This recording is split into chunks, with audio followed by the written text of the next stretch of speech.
evening. Let's put this up because I'm pretty tall. Everybody hear me? Great. My name's Debbie Pifer, and I'm going to talk a little bit, first of all, about the history of our family and farm, which is rather interesting. And then, as Ginger said, I'll talk a little bit about apples, which is the crop near and dear to our heart. And we're knee-deep in apple harvest right now. So we'll clue you in on some of the newer varieties and how to store them and when to buy them. First of all, a little bit of the history of our farm. We are a one-owner family of our land. My ancestors, John and Hannah Baird, received the land grant from the Steubenville Land Office for our section of property in 1815. And we've been on the land ever since. The original section was about 640 acres. Hannah and John came from Germany. They had 11 children. When they came to the property, there on 62, it was covered in forest. A lot of chestnut trees. Don't you wish we had those today, guys? They spent some years clearing the land to be able to farm it. And in the successive generations, the Baird family accumulated in the late 1800s about 1,000 acres in the general area. Anywhere from Green Township to Ellsworth Township to Berlin Township to Canfield Township. John's son Henry was instrumental in buying up a lot of area farms. The Baird family had very large families. John and Hannah had 11 children, Henry had 8 children, and so they needed lots of farms to give to their kids, which is what they really did. We were general farmers all through the 1800s, a little bit of this, a little bit of that. In the early 1900s, Henry's youngest son, Ensign, inherited the farm from his father. And you know, normally it's the oldest son who inherits the farm, but Ensign was the youngest son. And we always assumed that Ensign maybe wasn't the sharpest tack in the box, and that's why Dad was going to take care of him and gave him the home farm, which was 200 acres at that time. Ensign decided in the early 1900s that he was going to go into purebred cattle. That seemed to be his passion. And so he didn't quite have the money, even though he inherited the farm from his father. And so Ensign went to Farmers Bank in Canfield and borrowed several $1,000s to purchase his purebred cattle. What kind? I think Shorthorn, but Ensign didn't do very well. And so he went back to the bank a few years later and borrowed a few more thousand. And again, things didn't go very well. And he went to his youngest sister, who was living in Columbiana at the time, and his sister Aura lent him quite a bit of money, more than his 2 bank loans combined. And again, Ensign didn't do very well. And so in about 1920, 1921, 1922, in that time period, his sister Aura called the loans. The bank didn't call the loans, his sister called the loan. And Ensign, who had never married, was facing foreclosure. Ensign's older sister, Mary Ellen, had married a gentleman called Edward Hull from Berlin Center. And Edward had bought a farm on Crory Road, which is the Baird Brothers sawmill today. We are very closely related. And that is where my grandfather, Jerome Hull, grew up, right there on the Baird Brothers home property. My grandfather, who was one of 3 children of Mary Ellen Baird and Edward Hull, was a school teacher. He received his degree from the Canfield Normal School, and he worked his way up through various one-room schoolhouses. And in the mid-19-teens, actually became the very first Mahoney County Superintendent of Schools. And my grandfather was responsible for consolidating a lot of the one-room schoolhouses into districts. That was his one great accomplishment. My grandfather lived at home, and he actually lived at home until he was 40 years of age. And he had not married. And I think his mother, Mary Ellen, was getting a little perturbed that he was still at home and encouraged him to find himself a wife. And so he had hired a young woman from Delaware County, Doris Humes, who was 20 years his junior. He was 40, she was 20, and he began dating her. When he hired her, then he began dating her. And in 1924, my grandparents were married. He was 40, she was 20. My grandfather, and right at this time, right as they were getting married, Uncle Ensign's home farm, there on 62, came up at sheriff's auction. And so Mary Ellen said to my grandfather, her son Jerome, you know, Jerome, I do not want my home farm to leave my family. I want you to go down to the courthouse to bid on the farm. And that was all well and good, but the sheriff's auction was the week of my grandparents' honeymoon, July of 1924. Excuse me. And my grandfather and grandmother and my grandfather's close friend for their honeymoon were going fishing on the St. Lawrence River. So what to do, what to do? My grandfather decided that he would entrust a very good friend of his to take a sealed bid down to the courthouse to bid on his Uncle Ensign's farm. And we do have the telegram that was sent to my grandparents at the fishing camp on the St. Lawrence that, yes, you have purchased a farm for the grand total of $100 an acre. And actually, it was 100 acres that was in that plot at that time. And so for $1,000, my grandfather had bought a farm. New wife, new farm.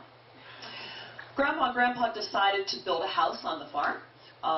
There was an old log cabin at the time and the 1881 barn where our market is today.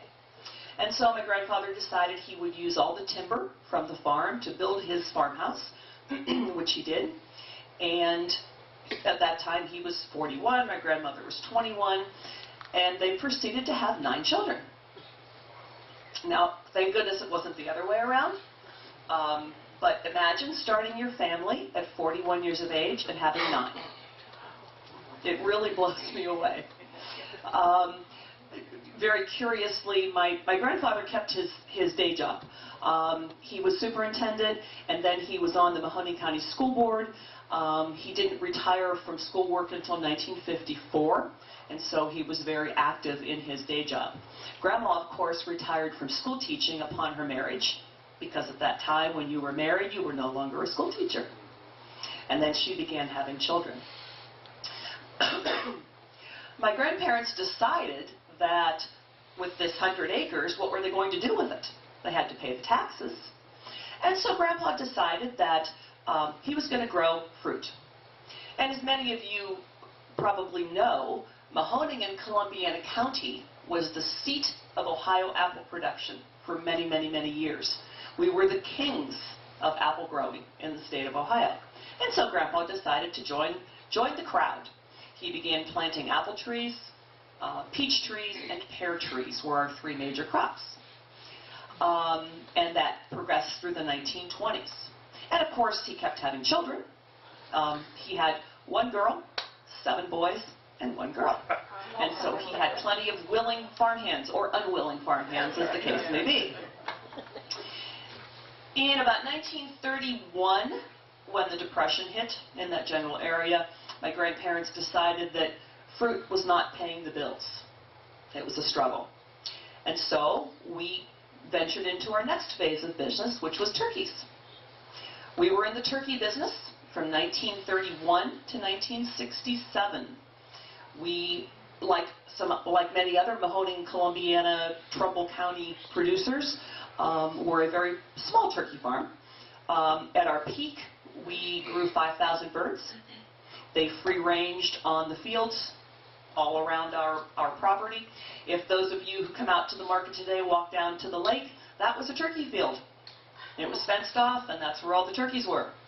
The week before Thanksgiving, slaughter began for the Thanksgiving season. And ladies, this is in the days before health departments. And so the slaughter operation was in the basement of my grandparents' house. And it went something like this. You herded the birds into the backyard for the day's kill. I was about 5 when we stopped, so I have some very vague memories. But you would cut off the head and cut off the feet in the backyard.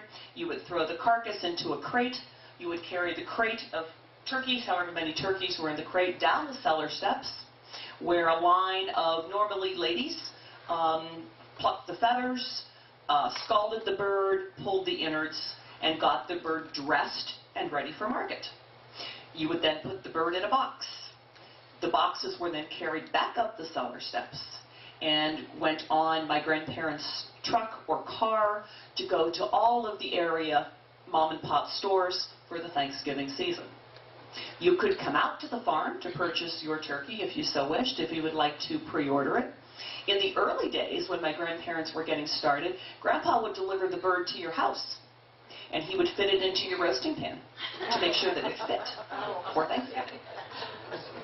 Yes. Later, we built a freezer so we could freeze the birds for the Christmas season. Ask my father today if he eats turkey. And the answer is no. Because by the time Thanksgiving Day came, you were so exhausted that, nobody really wanted to eat turkey. The interesting thing about the turkey business was in 1959, we charged 89 cents a pound for turkeys on the farm. What do you pay today for a Thanksgiving bird on special? Less than that, correct? Which shows you how special turkey was back at that time period. Turkey was a specialty. You had it once or twice a year. Today we have, turkey breast and turkey burgers and on and on and on. And so it's a whole different culture today than it was back then. So very, very interesting fact. We actually exited the turkey business in 1967. We built a nice processing plant on the farm. We decided that maybe the basement wasn't the best place. My family always joked that if you were a daughter-in-law coming into the family and you could survive the week of turkey processing, you were welcome. And if you couldn't, see you later.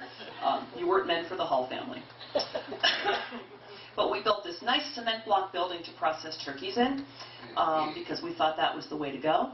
And the very next year, we got a turkey cholera, like many other growers in the area, and we lost pretty much that whole year's turkey crop, or turkey harvest, or flock of turkeys.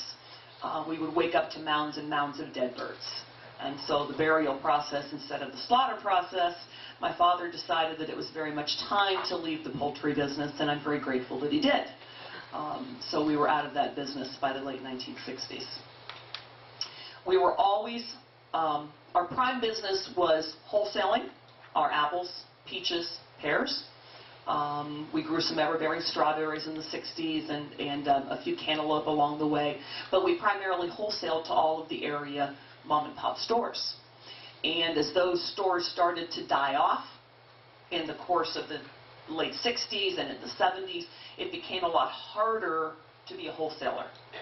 And so in the late 70s, we decided that we really didn't want to be in the wholesale business a whole lot longer, or we wouldn't be there.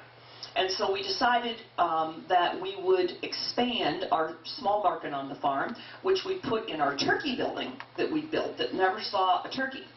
And so we retrofitted it to house our apples and our peaches, etc. And we decided that we would move out of our turkey building and we would move into the bottom of our barn.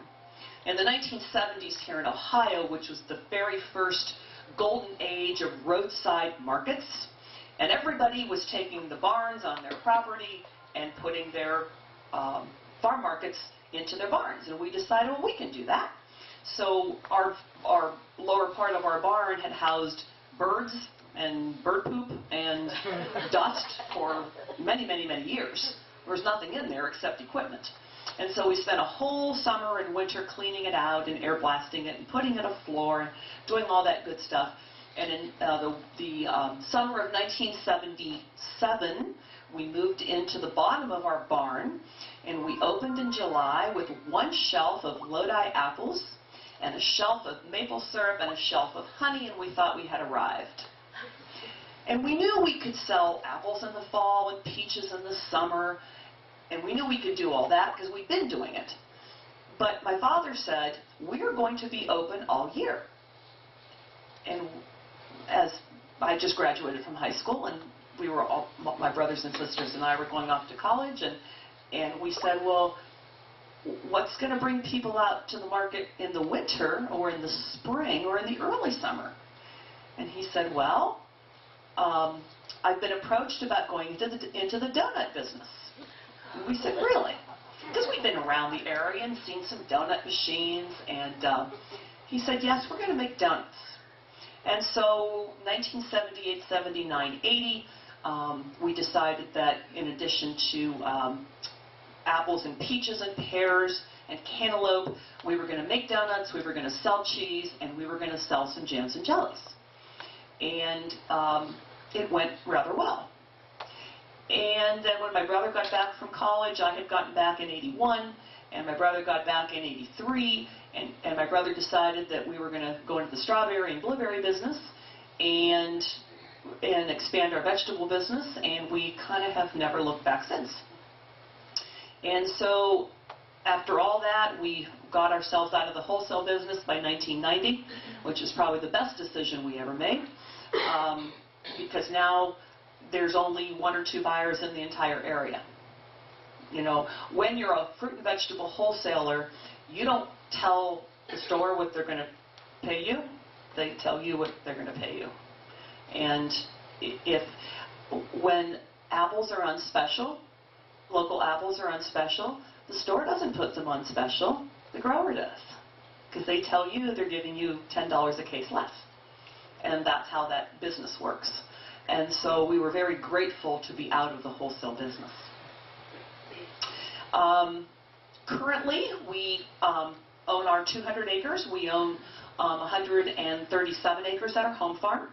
And we own 67 acres in Ellsworth Township, where my uncle and aunt live. Our farm is divided into both those areas. Currently, we grow apples, nectarines, peaches, blueberries, strawberries, asparagus, rhubarb, and about 20 kinds of vegetables. So it keeps us extremely busy in the growing area from April through November. And then, of course, we prune all our trees over the winter. So we're really busy 12 months out of the year. Our market is open 7 days a week, all year long, with the exception of major holidays and the first 10 days of January, when we all stay home and collapse in a corner. And then we do it all over again. So it's a really wonderful life. We love, love, love to grow. Of all the things we do on the farm, we are apple growers. Yeah, we make donuts, and yeah, we sell jams and jellies, and yeah, we give tours and all that good stuff. But what we really do and what we really love is growing apples. And so for my last 10 minutes or so, 5, 6, 7, 8 minutes, and then we'll take some questions about apples. Okay? We today grow about 20 acres of apples. Years and years ago, we grew up to 100 acres of apples when we were in the wholesale business. Today, we've pared that back to about 20 acres, which is what we can sell through our market in a 12-month span. Folks today don't buy as many apples as what they used to. How many of you years ago bought your bushel or 2 of apples and canned and froze and made your pies? How many of you do that today? I knew I would see only 1 or 2 hands. Pearl, good for you. But there's very few of you anymore who actually do that. Most folks today buy their 6 or 8 apples to take home and eat, and they're lucky they make a batch of applesauce in October because it's a fun thing to do. They may make a pie, but probably not because they can't make a crust. They may make apple crisp. They may do baked apples. And that's the extent of the apple, the apple baking. And so today's apple varieties more or less correspond to what folks today use apples for. So out of our 20 acres, really all apples are broken down into 3 classifications: summer apples, fall apples, and winter apples. Getting over some bronchitis, so I got to keep stopping to cough here. Summer apples are harvested in July and early August. How many of you remember the old early transparent apple? The kind you had in your backyard that was really, really, really sour, and you put some salt on it, and you ate a bunch, and you got sick, and your mother made apple pie or applesauce, and it was really good but really tart, right? Okay. That's what I'm talking about as far as summer apples. Summer apples normally are very, very, very tart, sour. They have a really thin skin. When you cook them, they cook down to absolutely smooth applesauce, which is why they're so prized for their pies and sauce for those of you who still make pies and sauce. Summer apples do not store well. If you were to take a yellow transparent or a Lodi, which is an improved transparent home, and put it in your kitchen without refrigerating it, within about 4 days, your apple is going to blow up on you. You'll have big cracks running down the side. Summer apples do not store, which is why when you go into a farm market in July and you buy your Lodi and you go back 2 weeks later and they're gone, that's why, because you cannot store them. They're not meant to store a long time. As we move into Labor Day, we move into the fall apple season. Varieties like McIntosh and Cortland and Jonathan, newer varieties like Gala and Honeycrisp, and there's a wide other variety in there. Fall apples are harder. They store somewhat better, but not a long, long time. Fall apples can be sweet or tart. Most of the standard fall varieties like McIntosh and Cortland and Jonathan are tartar, and when you cook them, they cook down. Your pie becomes saucy, your apple crisp becomes saucy, and your applesauce becomes very smooth. We like to be out of our fall varieties by Thanksgiving at the very latest because those apples tend to get very soft. Many folks who know those particular varieties like the fact that they're soft. Younger folks would look at you like you had two heads if you wanted to make them buy an apple like that. Because to younger folks, if you can't bounce an apple on the floor and it's rock hard, they don't want it. And so we move on to our winter varieties. Winter apples are harvested in October. That's what we're harvesting right at the very moment. There's many, many, many varieties of winter apples. Red Delicious, Golden Delicious, Melrose, Ida Red, Wine Sap, and we grow about 15 other ones. Those really, really hard apples where the cell bonds are really tight, they have thicker skins. You can put them in your fridge and they will keep or store for you for a very long time. We use special storages called controlled atmosphere storages. So when we harvest our winter apple crop, we designate about half the crop to go into these special storages. And when we change the atmosphere in the room, it's like putting the apple to sleep. When we open these storages in January, February, March, April, May, or June, the apples that come out of there are virtually as hard as the day that they went in. And that is why supermarkets, grocery stores, farm markets can now sell apples 12 months out of the year at a very good quality apple because of these special controlled atmosphere storages. And we're very, very, very fortunate that innovation came about 50 years ago or so, because that is why you can now walk into a store and buy nice, firm apples later on in the season. A lot of folks wonder why apple varieties have changed over the years. When you walk in, particularly to a farm market, not so much a grocery store, you'll still see actually yes, a grocery store. You'll see some varieties that you don't recognize. You'll see varieties that weren't there last year, and they're all brand new. The apple industry is always evolving to meet the needs of the consumer. It's what the consumer wants. Today's consumer, as I've alluded to, is a very different animal than the consumer of 50 years ago. Today's consumer of apples is young. They only eat apples. They don't bake them, cook them, process them in any form. They primarily want an apple that's like a rock. They don't really care whether it's sweet or tart. They don't really care what it looks like. They want an apple that's hard. If an apple isn't hard, they don't want it. And so many of the newer apple varieties today are bred to be very, very, very hard. The variety I'm going to give you tonight is one of our pride and joy varieties. We're one of only 2 growers in the state of Ohio to grow this apple. It's called a Crimson Crisp. We harvested our crop of Crimson Crisp last week. And when you take them home and bite into them, you're going to recognize that it's just a rock-hard apple. It's a beautiful apple. The flesh is really, really, really hard. It retains its hardness, and it has a wonderful flavor. And so a lot of those types of varieties are what's in supermarkets today. A lot of you come out to the market and ask for varieties that you see in the supermarket, such as Jazz, Pizzazz, Topaz, and there's many, many, many of them. The apple industry has changed since the advent of a variety called Honeycrisp. Honeycrisp was developed at the University of Minnesota, and it's an apple that has taken the country by storm, because the cells in a Honeycrisp, the actual apple cells, are different than any other apple variety. They're bigger and they hold more moisture. And so Honeycrisp, it's not a hard apple, but it's a crisp apple. And that's what's made it so popular. When the University of Minnesota released this apple variety, and in the past, any grower could plant this particular apple and sell it. After Honeycrisp, because of the money involved in the apple variety, Honeycrisp basically was the savior of the apple industry for many years, because it does command a premium price. Many private groups or universities or countries around the world have now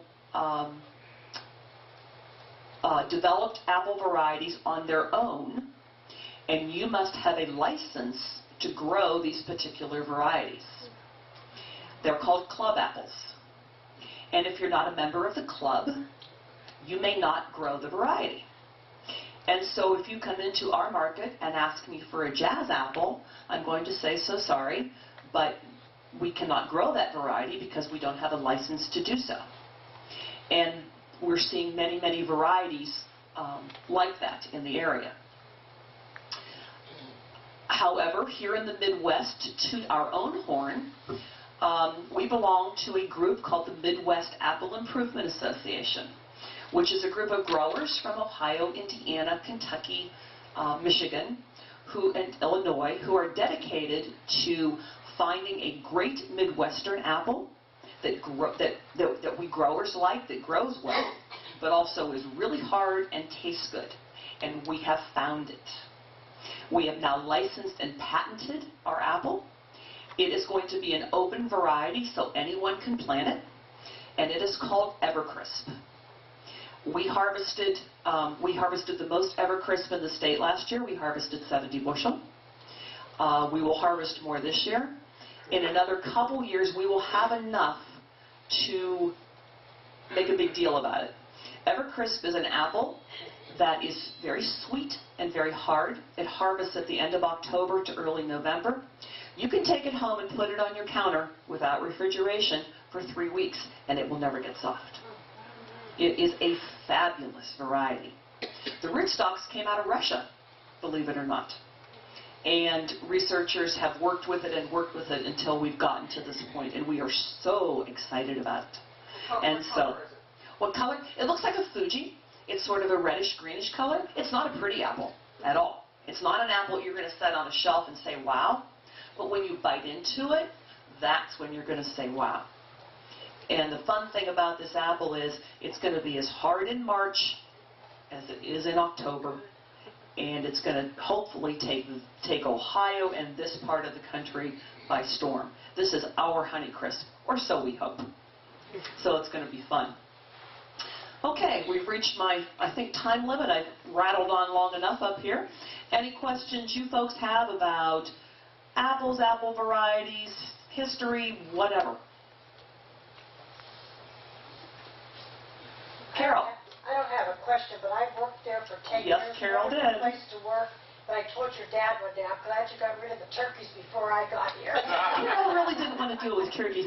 Me either. I was 5 when we got rid of the turkeys, and my father would take me out and set me down in the middle of a field of tom turkeys, and they were bigger than I was, and I hated those things. Yeah, well, it was fun for him. I hated those things. Anybody else? Question? I don't know. There's some places where you would buy fruit or vegetables, and they have a certain taste, even though they're the same brand. Well, I have a nephew that must have some type of a palate, because he was in Cleveland, and he comes here to buy your apples. You know, He can buy the same brand in Cleveland, but he doesn't like them. and what the question is the same variety of apple can taste different depending on where it's grown. And that is absolutely true. Does a Washington State Red Delicious taste like an Ohio Red Delicious? Not at all. Not at all.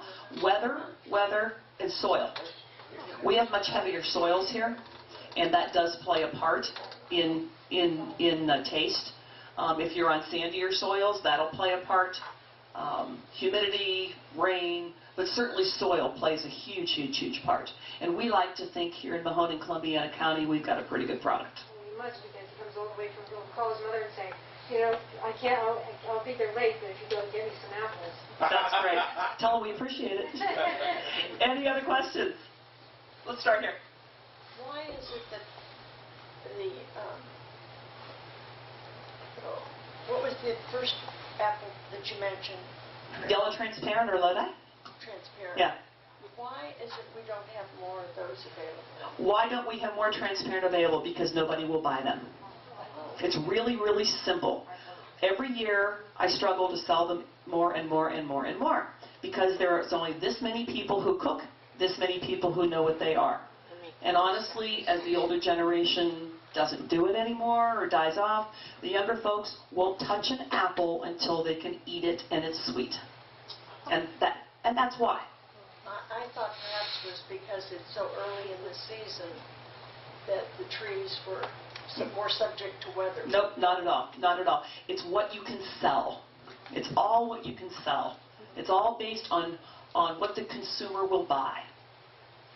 Over here. Did your family ever do anything with grafting different trees on the rootstocks? My father used to do this with our greenhouse.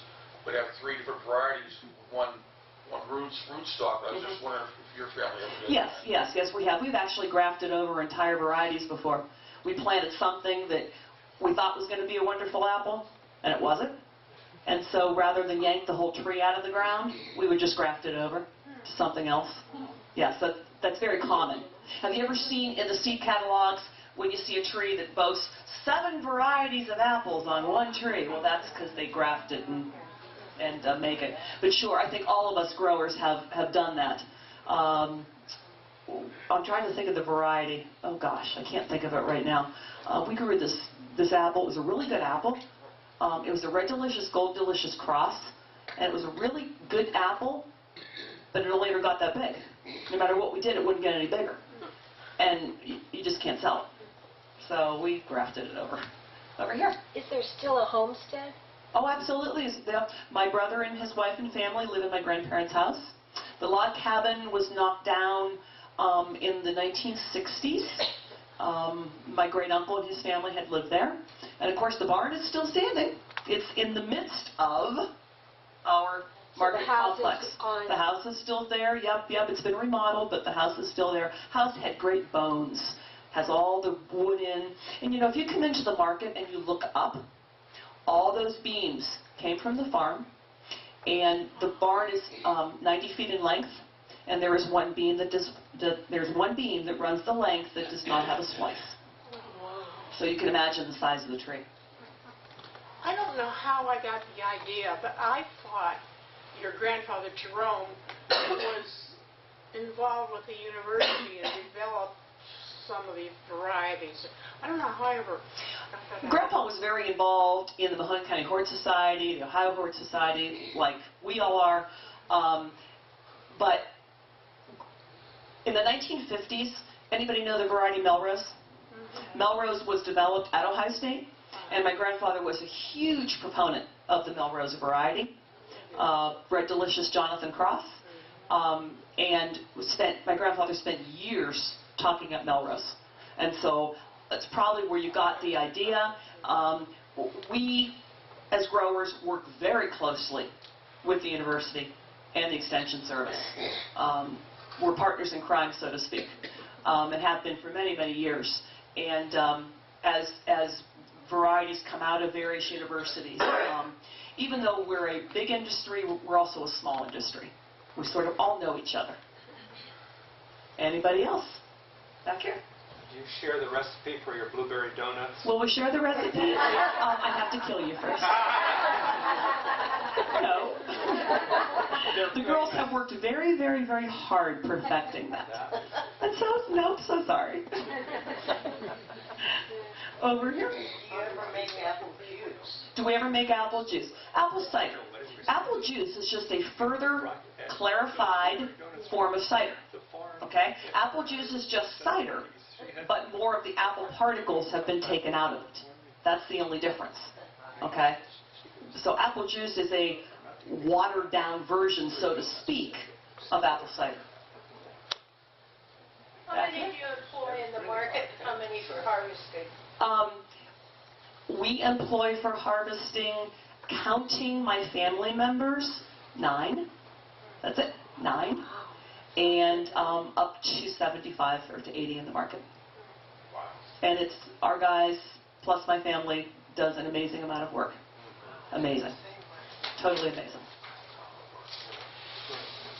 Your cider, is it just one variety that you use for the cider, or is it the apple du jour that goes into your cider? What apples go into cider? As many as possible, and you have to have a blend of sweet and tart. My brother works very hard each week, right now it's every couple days, making sure that the variety is right.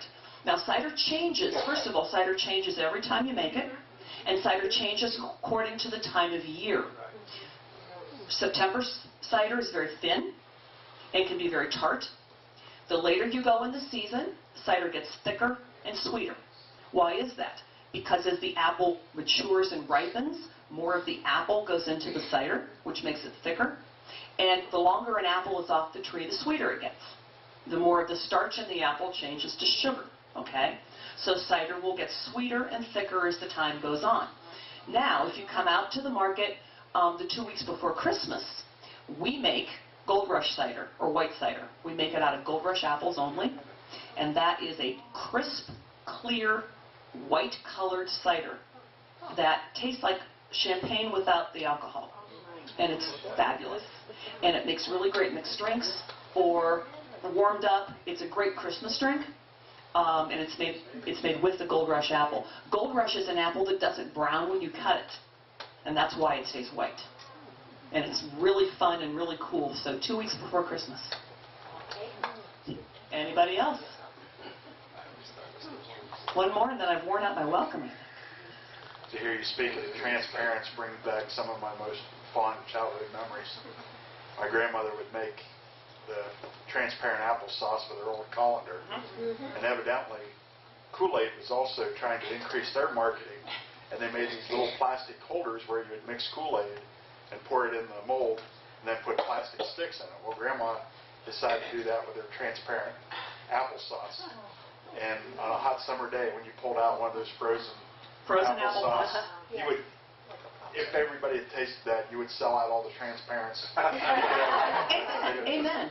You know, it's such a great sauce apple and a great pie apple, and it always makes me angry. But such is life, right? Such is life. Debbie, before you leave the podium, why don't you mention the fall festival days this month? Absolutely. And in fact, Ron, our master pumpkin carver, was with us last Saturday and Sunday, carving a whole bunch of pumpkins, and they were pretty fabulous. We still have them on display, actually. So if you stop up at the Pumpkin Pavilion, you're going to see Ron's creations sitting out there for as long as they last, right? Ron Roberts over here. Ron spent Saturday and Sunday doing a whole bunch of carvings for us. See that glorious creation right there? We have 2 more weekends left of our fall celebration weekends. We do horse-drawn wagon rides, children's petting zoo, food vendors, our children's play area, our pumpkin pavilion and gift barn, and we've passed our peak as far as attendance, I think. Last weekend kind of almost killed us. So this weekend will be a little colder, and the last weekend is always a little slower. So stop on out, take advantage of the last two fall weekends. But you know, we're here 12 months out of the year. That's what we tell people. Like, apples don't end at Halloween. You know, donuts don't end at Halloween. Cider doesn't end at Halloween. We're there in January and February and March and all those months, and we always look at ourselves and say, where'd everybody go?